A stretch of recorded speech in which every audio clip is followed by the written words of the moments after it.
when you go in and decide, is this CEO, is this chairman, do they have a harvester or a creator attitude? And I think that is at the core of a long-term value creation. Welcome to The Alternative Investor, the definitive show for investors seeking private alternative investments. Here's your host, Matt Johns. Today, I had the pleasure of speaking with Andreas Widmer, entrepreneur, author, and director of the Sioka Center for Principled Entrepreneurship at the Catholic University of America. Andreas' expertise was shaped largely by his time as a member of the Swiss Guard, serving Pope John Paul II, and then sharpened through decades of experience as a global entrepreneur and investor. After leaving the Vatican, Andreas launched a successful career in international business. He held executive roles in tech companies, ranging from startups to multinational corporations.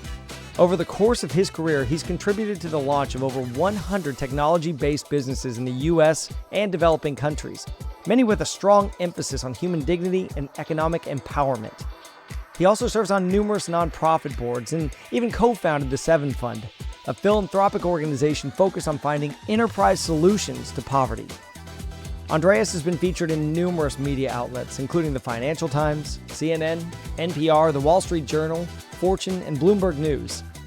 In our conversation, we focused on the human side of due diligence, assessing the ethical fabric of a company. Andreas graciously shared some of his own experiences, both wins and even painful lessons that shaped how he views business and illustrated how to assess a company. Andreas has a tremendous joy for life and the positive value of business in the world. I'm really excited to share his perspective with you.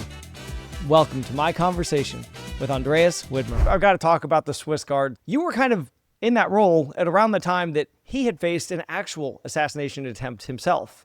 I'm just curious. Afterwards, yeah.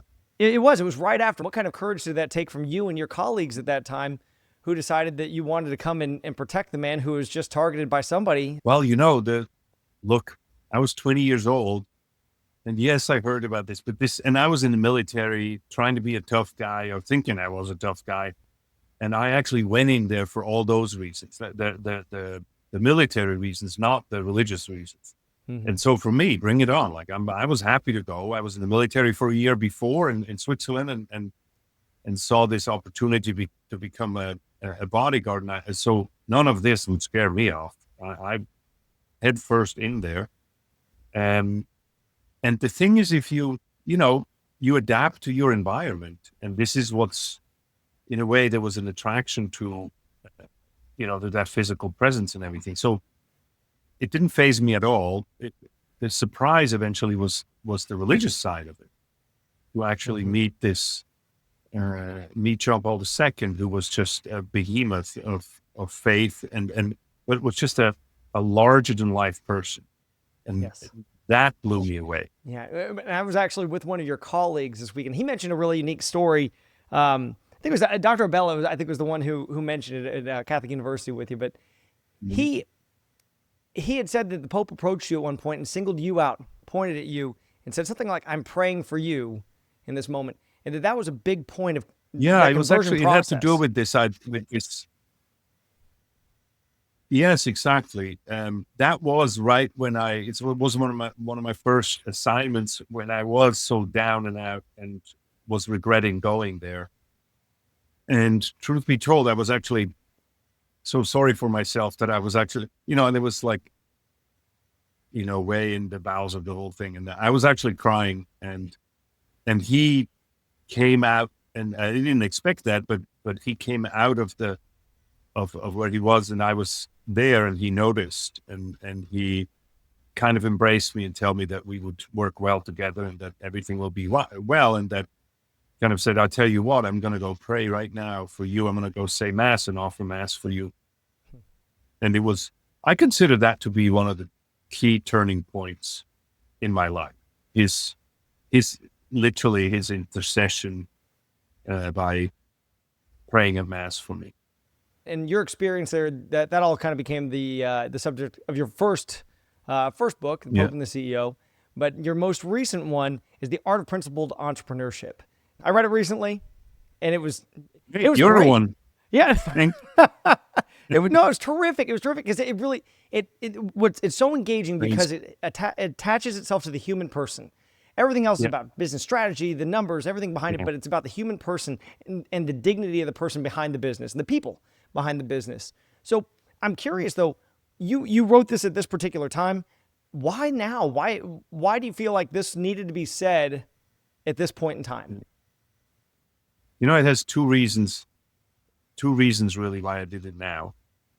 I have now taught for 10 years in business school. Before, I'm not an academic, okay? I don't have a PhD or a doctorate.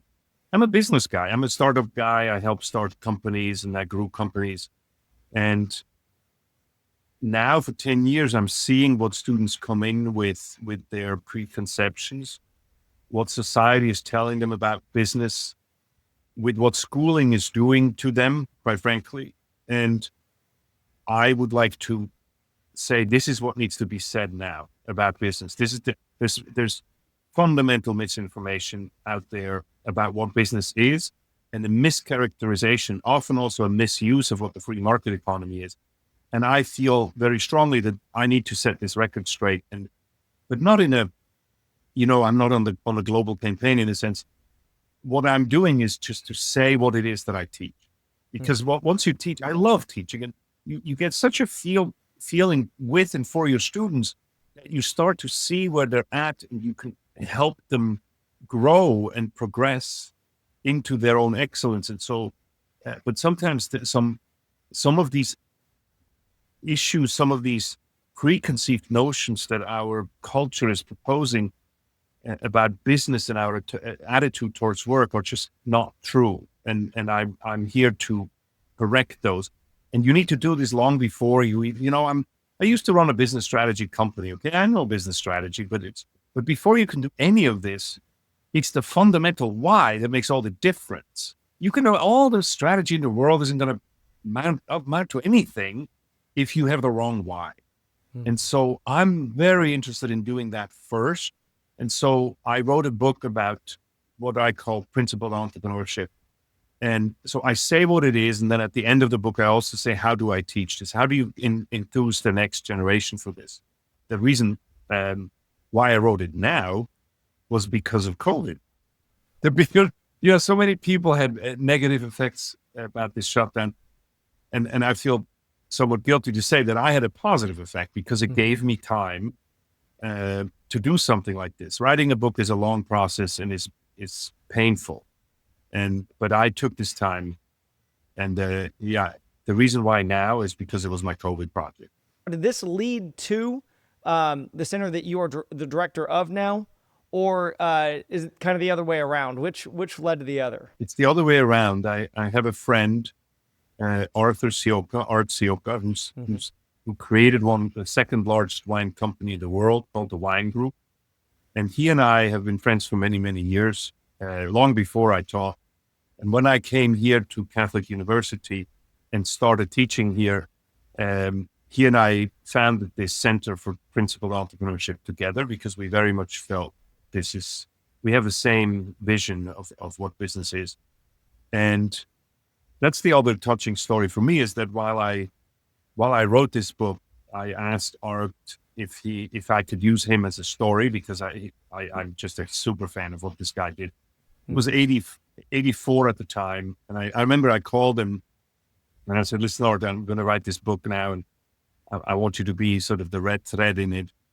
And he's just like how he was. He says, well, Andreas, I have good news and bad news. And I say, what's the bad news? And he says, well, my cancer came back. They give me 3 months to live. And I say, well, what's the good news? And he says, well, I have no appointments until then. And so he offered, this is just how he was. And he says, look, you can record, you can ask me any questions, and we can record this. And then you finish this when I'm, after I go to the Lord. And so we also had death and dying always as a part of our conversation. And Art didn't die in 3 months. He died in 2 years. He died the day that the book went to print. So he saw everything. He helped choose the cover, the title. I chose the title, but he liked it. And Good. And he saw the whole book. And I ended up, he died on a Saturday. The book went to print on Monday, and I did one quick change way at the end, just at the very end of the book. And otherwise it's exactly as he approved it in a sense. And it was beautiful. very providential that we were able to do that together. Okay, when people are going through that last phase of life and having the unique experience of knowing they're going through that last phase in life, they usually unveil some things that may not have been revealed or even understood before them. Was there anything that you learned in that time or that experience with him that you may not have otherwise learned? I find very strongly. So Art and I love to argue with each other. We would call it fight, and we like a good fight. Because iron sharpens iron. I love conflict in that sense, in a sense of iron sharpening iron. And it's so that a fight is never an existential fight, because you and I, we should be able to fight about a topic. And just like we would wrestle, when you wrestle, you don't try to kill the other guy. You're just trying to measure. And so with an argument, you should try to fight about it. And so Art and I fought about all kinds of things during this whole time, during these whole 2 years. And I was able to see that somebody who is literally on their deathbed has a very different perspective of what long-term counts. This is why I'm so humbled, but also grateful to be able to give you this book. Because I tried to let him, he was of course a way more successful business person than I am. And that to tell you his story and to allow these things where he felt very strongly from his life's perspective, that I put those things into special emphasis. For example, the fifth pillar of principled entrepreneurship is always think like an entrepreneur, and the whole explanation behind it is what Art told me. That's told 100% from Art. And I put it there because it was the underpinning of his worldview. And so I left that as raw as he told it to me. And so that is from somebody who's looking at all of life and say, this is what matters. Well, that paints that whole picture in a different perspective. Then I'm glad you mentioned that. I'm gonna have to go back and read that now. Now, but you mentioned that he was a far more successful entrepreneur than you've been so far, at least. I'd say, but you have been an incredibly successful entrepreneur, having started over 100 companies, or at least been a part of that. You've had a few exits yourself, but I do know that there was one point where you had a successful exit until it wasn't, that you found out that the company on the other side was fraudulent.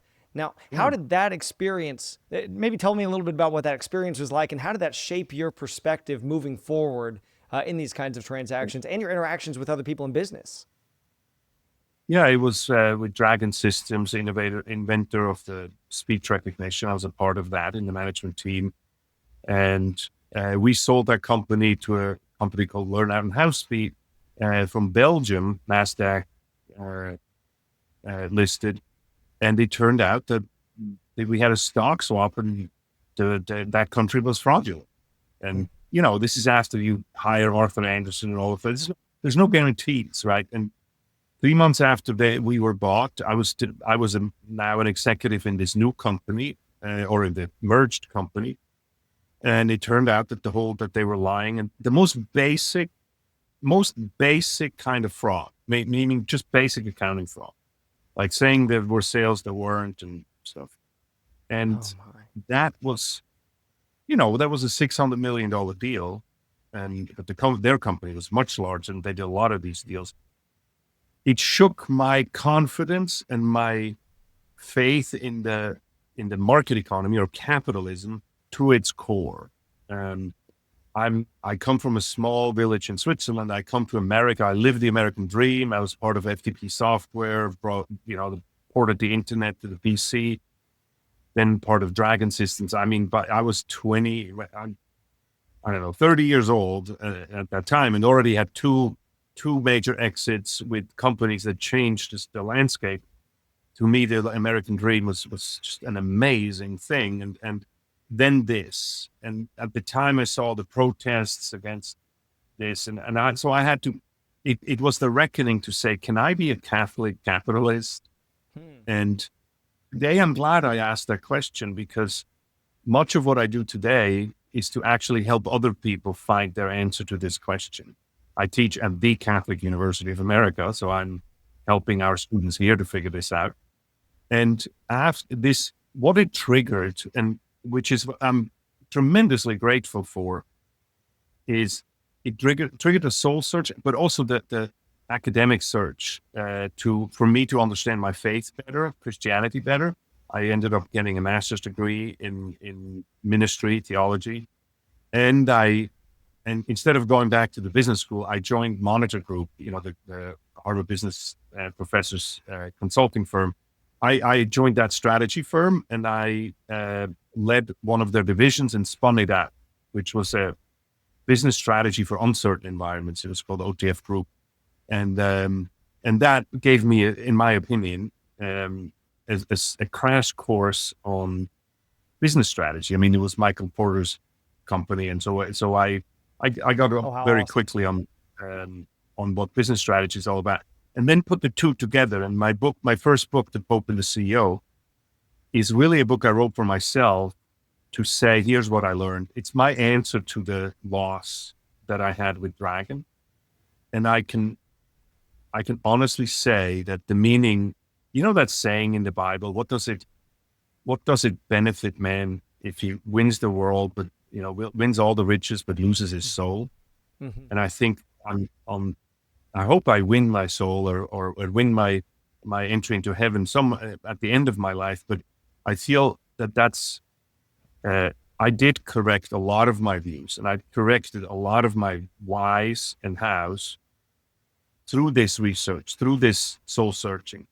And what I wrote in the book, I wrote primarily from me, and I'm sort of sharing it with you of what I found.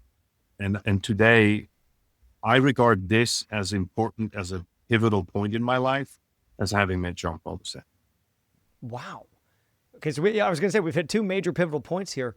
And actually, in the book, there, it's interesting. You brought up this really, it was almost kind of it seemed like not a major thing in the book, but I think it was a really important perspective about the difference between company owners and just stock traders, or people who just trade on behalf of. So this is a great example, because you're talking about a company that it was on NASDAQ. I mean, it was a tradable, at least publicly tradable stock in some way, shape, or form. And and there are people who are just kind of trading based on the numbers, but you're talking about ownership. And then you also dive into a lot of sustainability. So I'm curious to get your take on that. What does that mean when it comes to investing? How should investors think about the two things differently? Is there merit to both? Well, it's a complex question. The last thing let me go back to saying, you talk about sustainability and this and that. The why is important. What is work all about? Therefore, what is business all about? And what is the end and the goal of business? And I'm saying that because what struck me is that the last thing, the guy who ran the other company who bought us, I was in the senior management, so I ended up reporting to the new CEO of the people who bought us or who acquired us. And I was a very close collaborator to this guy, who ended up being apparently the guy who cheated and the last thing he told me before he ended up going to jail was, Andreas, don't get me wrong, there's no offense, no bad feelings, it's just business. That gave me what this does. It gives you the view of the inner life of the person, in terms of saying, why am I doing this? And what am I doing? What are we doing here? If you misunderstand what business is about, then you will also say at the end, hey, no offense, it's just business. That's like in a boxing match where you say, well, the point here in the boxing match truly is to hit the other guy. So when you hit the other guy, you say, hey, no offense, it's just boxing. If business is to cheat the other guy and to just get as much money, a zero-sum game, I got to take it from somewhere. If that's your understanding, and then you say it's just business. I have a fundamental problem with that. And the interesting thing I found out, and that speaks to sustainability and things like that. I'm telling you, the interesting thing I found about that is that this is done from both sides. So you have on the one hand, this Wolf of Wall Street attitude, greed is good, right? And it has an underlying understanding that we're all the boiler room, we're all in this, and it's a zero-sum game, right? We grab what we can. On the other side, you have this, I'm going to call it corporate social responsibility. It's a, I know it's a cliche and there's a lot of good things about corporate social responsibility of people who did it. But what sticks, what sticks at the end, it's like with the marketing message, right? What sticks at the end is business people have to give back, right? They have to give back. Mm-hmm. Well, think about what that means. If you have to give back, you will have taken something. If you draw that to the conclusion, you realize that they also say business is bad. The actual act of business is a bad thing, and therefore you have to make up for it afterwards. So both of these, the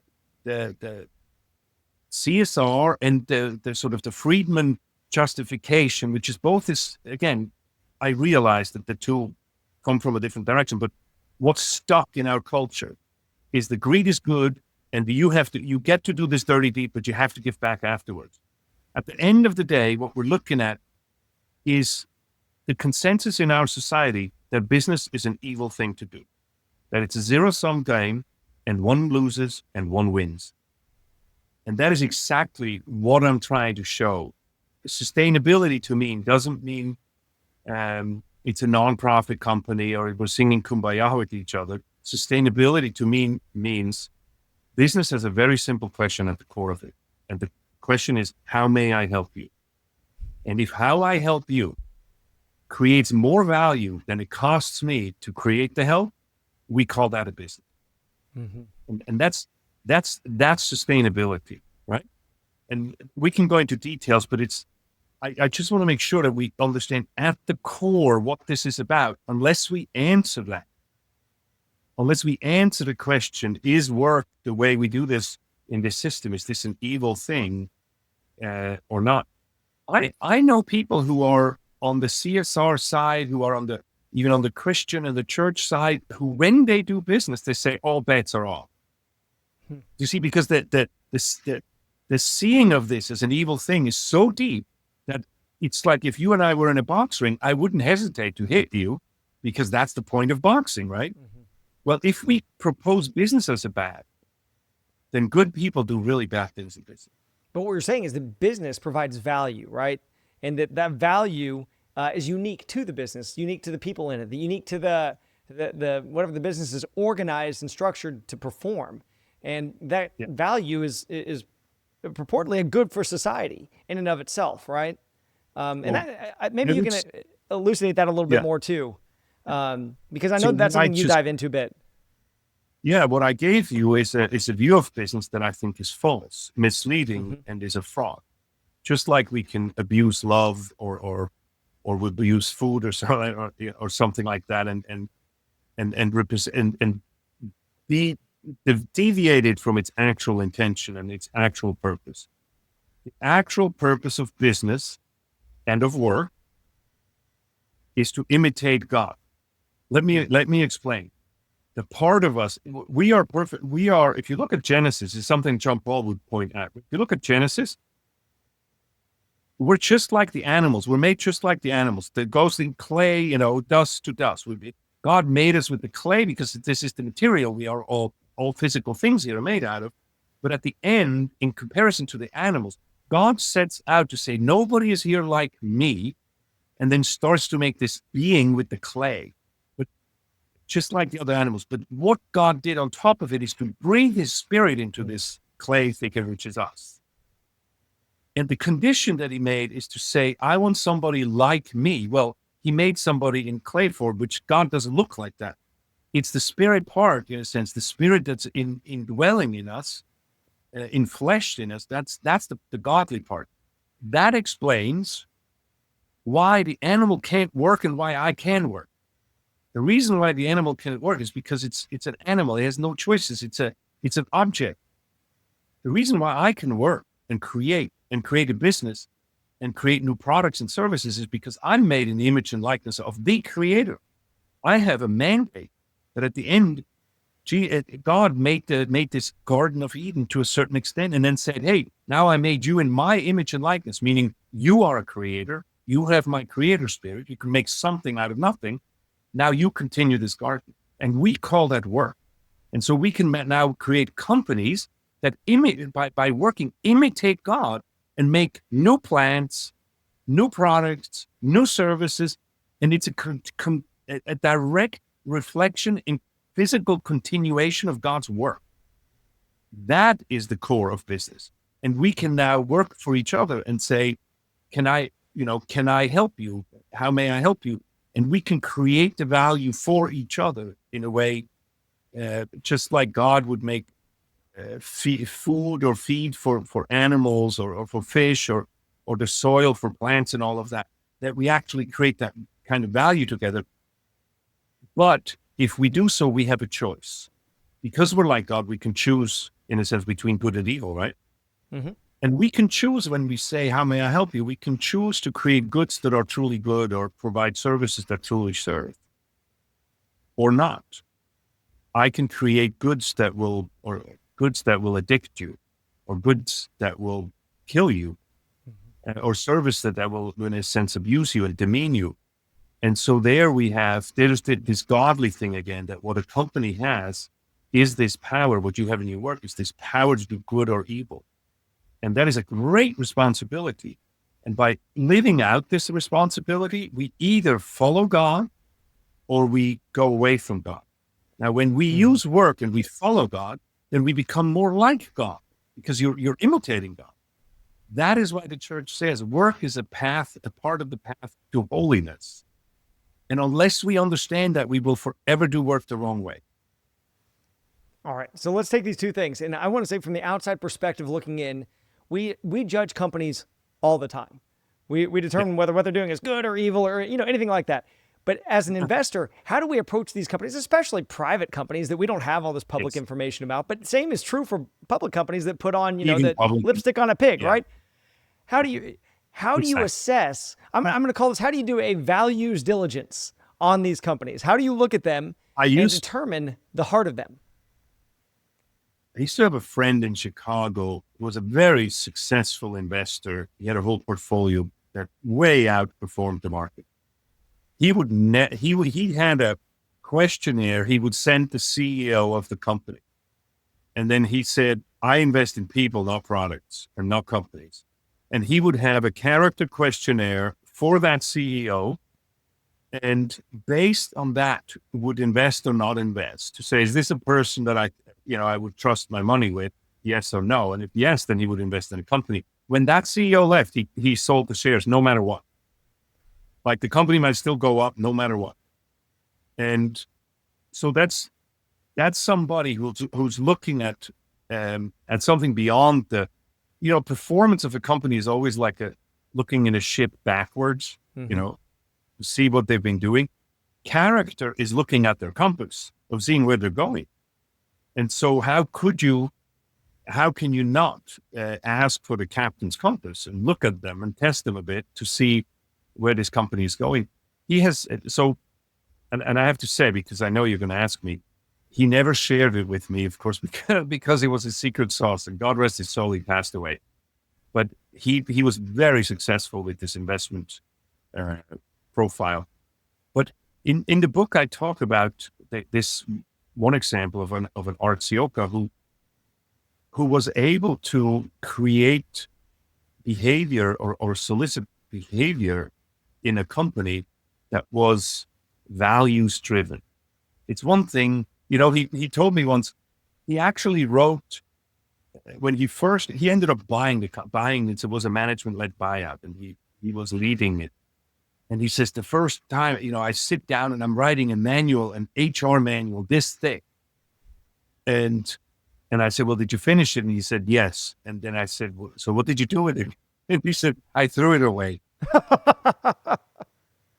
Because what he ended up doing, and you'll see this in the book, what he ended up doing is to write almost like the 10 pillars or the 10 inspirations or values of the company, and say, this is what we all agree with.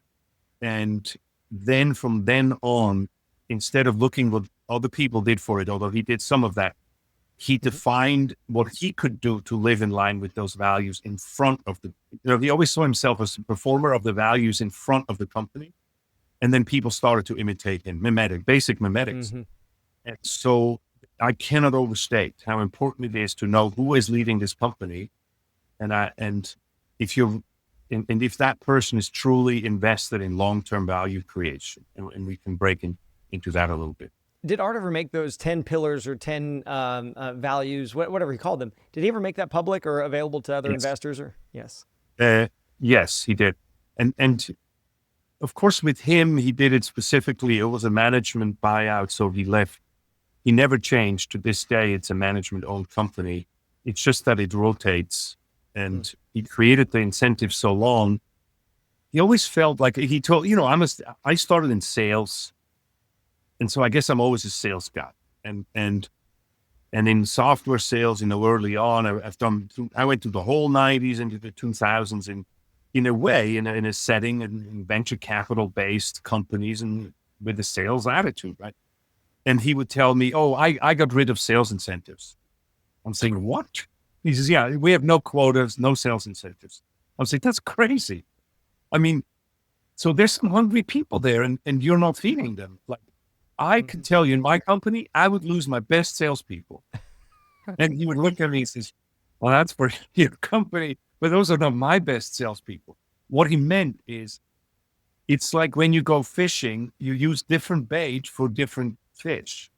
And he's looking for relationship salespeople who have a long-term perspective and patience. They want high and rising wages, but they are in it for the long term to hit a home run. In his company, you wouldn't hit a home run unless you're there for 10 years. It's just not a chance. And he says, "You know what? I will tell you this during your interview process, that if you're into a short run," and he burns all those ships, all the quotas, all the yearly incentives, all these kind of bonuses, he burns it. So there's nothing left and there's no exit there. So that he puts the flag up and says, 10 years from now, that's the goal. And I had the privilege to talk to a lot of those people. And these are thousands of people who became very affluent by going along with Art to create long-term value in that industry, which, by the way, is much harder to compete in than anything I ever did. People think it's interesting, cool that I was with that I helped with TCP/IP promote the internet, and then with Dragon with speech recognition. But you know what? It's easy to sell a product nobody has ever, which is like miraculous. But you sell table wine, or that's like selling salt. Right. It's like a commodity market of commodity markets. If you know how to do this and create a brand out of it, and create brand loyalty. That's a great point. Hats off. And that's why I'm using Art Yeah. as an example. It's way harder than what I've ever did in my life. That's so interesting. So as you're looking at him, you're thinking about all the things that he did throughout, I guess, his career and throughout his company. What kinds of questions would you ask a leader of a company? I don't know if it'd be the CEO or otherwise, any kind of leadership, to dive into their ethos, their heart, to find out the why behind what they're doing. So the number one thing is, and that shows where I'm a quarter guy, is what is your competitive advantage? How do you compete? And I definitely would want to hear that it's the employees. And if so, how? It's not just to say, well, it's my employees. Yeah, but how? And how do you invest in that? How do you defend that competitive advantage against somebody else? And and look, there's no way around it. There is only one investment with infinite return. Only one. It's not the stock market. It's not gold. It's not oil. It's the human person. And I want to know how you invest in your infinite return asset, right? Then this is all kind of person-centered stuff and team-centered stuff. Of course, I want to know eventually. See, the stuff in terms of the strategy stuff with the 5 forces and competitive strategy and everything, you can watch it. You can watch a couple of YouTube videos and read some books or something, and it'll come together pretty quickly. But to actually say, how do I get to know what matters to your employees? Like the 3 guys you have in shipping, what's their life goal? Do you know? Like, do they have kids? Do the kids go to school, private school, public school? What's their goal in life? And the people in sales, how do they sustain their sales? Who are the top 5 accounts and how do they relate to them? how do you, can you show me how they solution sell, how they do relationship selling versus just being opportunistic? How And do what does you that tell you? celebrate? What it tells me is that the wisdom of all of this is this. The first part is you have to invest in the one asset you have that has infinite return, which is the human person. That is true on the customer side as well. At the customer side, most purchase decisions are made with a primary emotional part, with primarily an emotional, like long-term relationships where we become friends and we are allies. This is also when you are, when something sometimes doesn't work, that you become a little bit more fault tolerant, and you actually that's why I like relationship selling. That I'm in it for you, and you're in it for me. And if you invest in the relationship with your customers and with the person on the other side, then you start to develop something that has a long-term return on investment, right? Many people are not interested in that and don't say, oh, I don't have the patience for that. That's usually an indication to me, and this goes to Art's last principle or last pillar that we need to, paint. Mm-hmm. That if you say, I don't have that time, I need a shorter return, then Art would say, well, that's exactly where it's at, because there are two kinds of people. When he says, always think like an entrepreneur, what he means is there's two kinds of people he ever met. He says, Andreas, I've met two. Everybody I meet, I can put in one or the other bucket. One bucket is harvesters and one bucket is creators. It's like in agriculture. He has a vineyard, and he says there's people who are only showing up at harvest time and just harvest the heck out of this place and just squeeze everything out of this. If they could, they would squeeze the plant itself to make wine. And there's those who are the creators. And they're the ones who till the soil and to make sure that the sun isn't obstructed and to make sure it's water and the nutrients and they prune and this and that. Of course they harvest, but their primary thing is the health of the vineyard. And he says, business is like this. When you're doing this, are you riding this company like a rented bike? You run it down the stairs and just try to get from A to B, or do you have reverence for this? For this community of people that builds this. This isn't just good. This isn't just about, and I don't mean it in a negative way. This isn't simply about morality. It's also about good business. Yes. Actually, the two things are together. It's like with your life. The fact that you really live a moral life isn't just about doing the right thing right now, but it's also long-term happiness and health. Like this is what's going to pay off when you're 90 years old too, just like now. And I think always remember when you so go in and decide, is this CEO, is this chairman, is this person who runs this team, do they have a harvester or a creator attitude? Because you can tell right away, right? And I think that is at the core of a long-term value creation. That's interesting. Okay. So I'm going to go kind of piggyback off that right now and talk about some of the other stuff or touch on some of the other stuff that was earlier. Impact investing right now. A lot of people are talking about that. It's become even more of a buzzword in recent years. You see the value of the company, focusing on core competencies, and impact investing often involves doing something external, something that may be outside of those core competencies, investing in something beyond the company itself to do something good in the world. What is your take on that as far as the value provided by the company, I should say?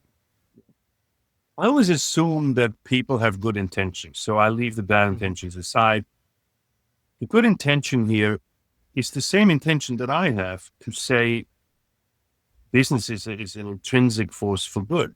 It's a force for good. And so people who want to have impact investing, they say, you know what? I like patient investor. I like the term patient capital rather than, anything that smells of business is actually non-redemptive. You have to do something good aside of business. to redeem it, I'm immediately, my hackles go up, because that's the ticket you need to say, oh, boys will be boys, but we can be nice afterward. It's like, I summarily reject that. Business, qua business, in the act of doing business has to be a redemptive thing, or you shouldn't be doing it. Why would you possibly do something that is not a good thing? So the business, by the mere existence of itself, has to have, so the way I like to say it is, the path of it has to be a good thing, not just the end of it. So in that sense, when you're looking for impact, the first impact I'd like you to have, so the fact that you will create goods that are truly good and service that truly serve, is a given to me. Why would you give somebody something that kills them? That's just, that's just, right? But in terms of your business, your lowest employee in the company, the least paid employee in the company, how do they live? Well, let me ask you, and this is something I think you should go into. I have a friend in Africa who has a business in Africa, a lodge, like a photo hunting lodge, right? And so, in Southern Africa, like in Lesotho or something, they have this huge preserve, and people can go there and photograph, wild animals and stuff. And his measure is this: there's a lot of people who say, "Oh, I'm a Christian entrepreneur, or I'm a Catholic entrepreneur, or I'm an ethical entrepreneur." Forget that. Don't tell me this beforehand. Show me what you're doing and what your results are, because ethical is what ethical does. It's to me, it's always suspicious when somebody comes at the flag before the fact. No, let's look at after the fact. So what he does, this friend of mine, what he measures is to say, this game reserve, how many, and this is now for the African context. Put this into your own context, wherever you live, or wherever these companies are. In the African context, how many of the people who work in that place have an actual house with their own four walls in it? And how is that growing year to year? How many of them send their kids to school? How many of them have running water in their house? How many of them have a contribution for old age, have savings for old age? How many of them can get a doctor when they need a doctor? You see, we can talk about this around the world or this other place or so, but business as a business should be good in the path for everybody involved. And the primary people involved in this are, of course, your employees. You're a steward of these employees. Treat them well. And I like the treatment of them. Arthur did this with the migrant workers who were, because he was in California, and this is the vineyard. And, his place had never its own union, because his door was open. He would go out there and have lunch with the migrant workers and say, tell me what you need. And they would have quinceañeras together and Christmas parties together. And he would always say, look, I'd rather pay you more and have you come here rather than nickel and dime you and press you on it. And so it was at the time of Cesar Chavez, and Art's group was never, they voted about it, but they never had a union, because if you, as the CEO, show that you properly care about the outcome, then people, in Switzerland, we have this saying, the way you holler into the forest is how the echo comes back, And so that when I say impact, look first on the impact immediately in the company and around the company. The suppliers that you have, how are their employees?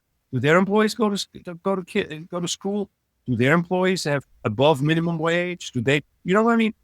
Mm-hmm. Then you're starting to act in the proper realm of the business of what, see, we can talk about business charity or the business philanthropy. I'm somewhat suspicious of that, because if your business has extra money for philanthropy, the first people that need to be considered for that are the investors and the employees and the customer. Either your price is too high, or you should give the customer a deal, or your salaries are too low and you should put the salaries up, or your returns are too low, and you should give money back, right? But to give that money away, that's a moral act. Charity is a moral action, and a company has no right to do that. It's not their money. And so, but it is their money to say, how do we take care of our employees, of our suppliers, of our customers? And to say, what do I measure there? That's the key. And I'm telling you that if the kind of measurements that I'm talking about, will have a long-term impact on the prosperity of that company, because it has to do with the tending the soil and the vine in Art's metaphor. That makes sense, because it all builds on itself. Of course, you're strengthening the machine that's doing whatever it's doing extraordinarily well. That's a really good perspective, really interesting perspective too. So I'm going to ask you to project a little bit, since you had a relationship with Pope John Paul II, and thinking back to how pivotal he was in your life, and thinking to what this conversation's been, what you're doing today. Really, what do you think he would say to investors who are looking in to get, who are assessing companies, and as far as what would he tell them to look for in a company to perform that ultimate good, or to pursue the common good, so to speak? I'm telling you, it's creativity. The thing that he's always told me, and all the young people around him, is, I cannot want for you. I cannot want for you. You have to want. And the way you learn to want, wanting is a form of love. It's an expression of love. I want what I love. I want the food I love. All the way up to, I want my wife who I love. And then at the end, I want God who I love. And that is so intertwined with your will that at the end, he would say, love in its highest part, namely faith in God, is a decision. So then he has this sentence, love is a decision. That means you go against your natural instincts, your natural wants and dislikes. This is why we fast during fasting times and so on, to learn to go against these natural instincts. And what he says is, because the greatest freedom you have been given, we started with this, with Genesis, with that, being different than animals. The greatest gift God has given us is our will. We have this free will. Free will doesn't say nobody gets to tell me what to do. Free will means, let me decide what I love and who I love. And here we get to do this. When we invest, you practice your free will, what you love and who you love and how you love. So when you're saying, do I love short-term gain, or do I love long-term gain? Do I show my will by putting my money at work in a 90-day cycle, or put my money to work to support something that takes maybe 9 years to come to fruition? Then that is something where you practice your will and your steady hand to forego in a way the short-term benefit. What he's talked about a lot is then that you have the responsibility to form your conscience. People talk about Catholic social teaching a lot. And one of the keys, I think is super important, but something you have to remember. You have a responsibility to study that and to learn that, but it is not a 10 Commandments case. The social teaching of the church is a mental model thing. And you have to take on that mental model and then make moral decisions, which are your decisions.